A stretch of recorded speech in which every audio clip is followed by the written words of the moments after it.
বন্ধুরা, আজ একটা অসাধারণ গল্প শোনাবো আপনাদের, যা শুনলে আজকের দিনে যারা সততা নিয়ে গর্ব করে তাদেরকে খুবই ঠুনকো মনে হবে। এই গল্পে মানুষের সততা, নৈতিকতা এবং প্রকৃত ধনী হওয়ার অর্থকে সুন্দরভাবে তুলে ধরার চেষ্টা করেছি। এটি আমাদের মনে করিয়ে দেয় যে প্রকৃত সম্পদ মনের ঔদার্য এবং সততার মধ্যেই নিহিত। আর প্রকৃত ধনী কে বা কারা? স্কিপ না করে পুরো ভিডিওটা দেখার অনুরোধ করলাম। কথা দিচ্ছি ভালো লাগবে, আর ভালো লাগলে একটা লাইক দেবেন, সাবস্ক্রাইব করবেন। চলুন দেরি না করে আজকের ভিডিওটা শুরু করি। একদিন সমুদ্রের ধারে বেড়াতে গেছিলাম, একটা ঘটনা শুনলাম যা আমার মনটা একদম বদলে দিল। ভাবলাম তোমাদের সেই গল্পটা শোনাই। সেদিন দুপুরবেলা একটা নামী হোটেলের রিসেপশনে বসে কাজ করছিলেন একজন ম্যানেজার। হঠাৎ একজন হোটেল কর্মী এসে ম্যানেজারকে বলল, স্যার, এক জেলে পরিবার এসেছে। তারা আমাদের এক গেস্টের সাথে দেখা করতে চায়। তারা বলছে খুব জরুরি দরকার। ম্যানেজার বিরক্ত হয়ে বললেন, এভাবে রিসেপশনের মেঝেতে বসে থাকলে আমাদের রেপুটেশনের 12টা বাজবে। ভাগিয়ে দিন। এবারে একটু পিছনে ফিরে যাই। এক বাঙালি মধ্যবয়স্ক দম্পতি পুরী বেড়াতে গেছেন। আর পুরী গিয়ে সমুদ্র স্নান করতে চাইবে না এমন আর কে আছে? যথারীতি তাঁরাও স্নান করতে গেছিলেন।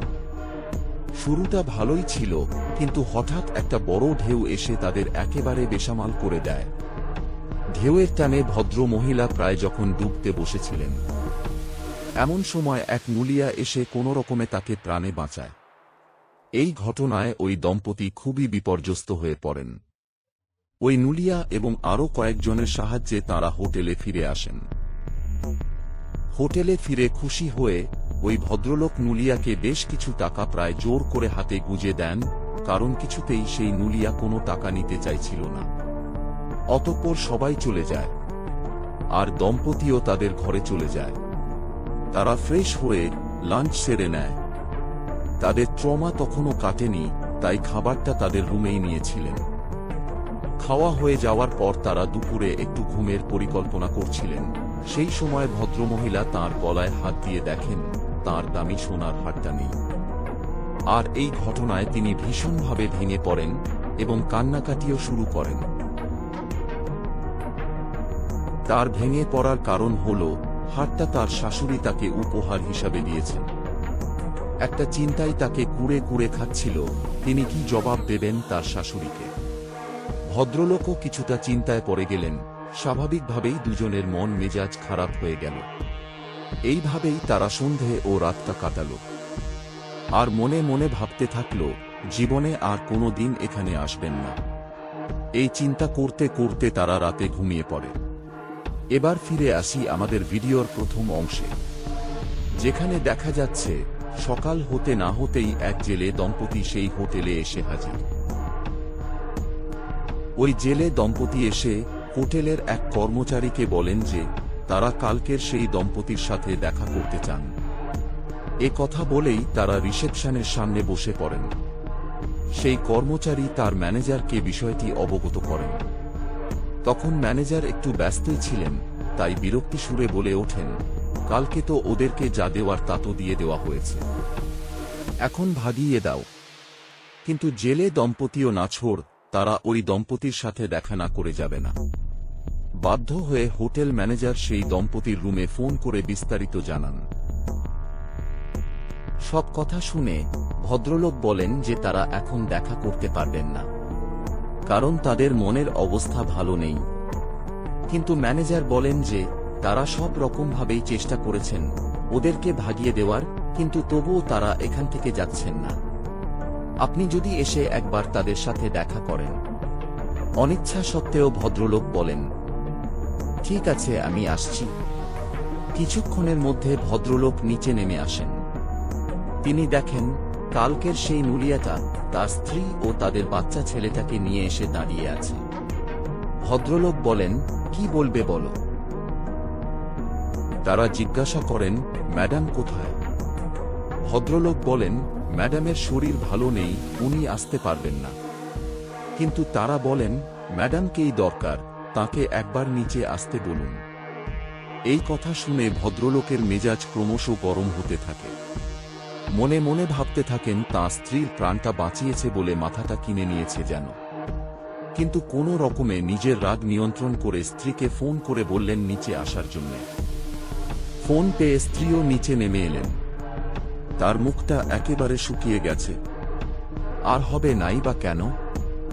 গতকাল তার ওপর দিয়ে যে ঝড় গেছে, প্রাণটা কোনো মতে বেঁচেছে, তাই না? কত সেই মুহূর্তগুলো মনে আনতে চান না মোটেও, তবুও যতই জোর করে সরাতে চান, কিছুতেই যেন সরে না। তার উপরে দিদির শাশুড়ির দেওয়া 5 ভরির সোনার চেনটাও গেছে। কলকাতায় তো আর সাহস করে পড়া হয় না। ভেবেছিলেন বেড়াতে এসেই না হয় কটা দিন একটু গলায় ঝোলাবেন। সমুদ্রের স্নানের সময় খুলে রেখে যেতে ভুলে গেছিলেন। সেটা গলাতেই ছিল। আসলে হঠাৎ ঢেউয়ের টানে যে এভাবে ভেসে যাবেন, তা কি ভেবেছিলেন? প্রাণে বাঁচার ধস্তাধস্তির সময় কখন যে খুলে পড়ে গেছে, কিছুই মনে পড়ছে না। এবার ম্যাডাম নুলিয়াকে বলে ওঠেন, এবার তাড়াতাড়ি বলো তো, তোমাদের কি বলার আছে? এবার নুলিয়ার বউটি সামনে এগিয়ে এলো।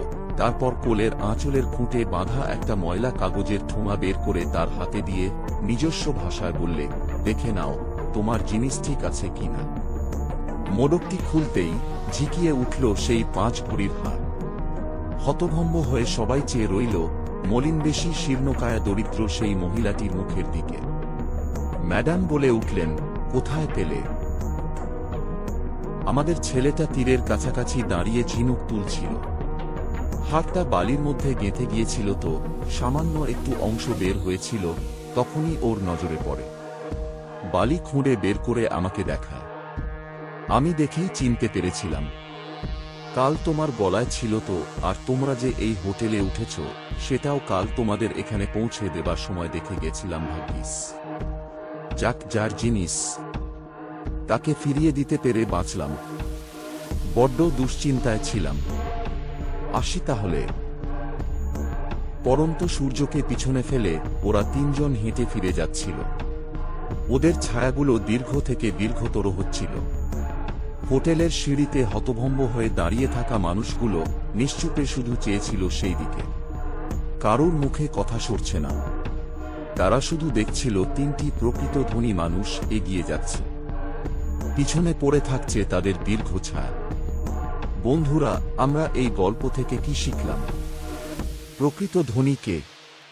কমেন্ট করে জানান। ফিরে আসব খুব তাড়াতাড়ি আরেকটি আকর্ষণীয় গল্প নিয়ে।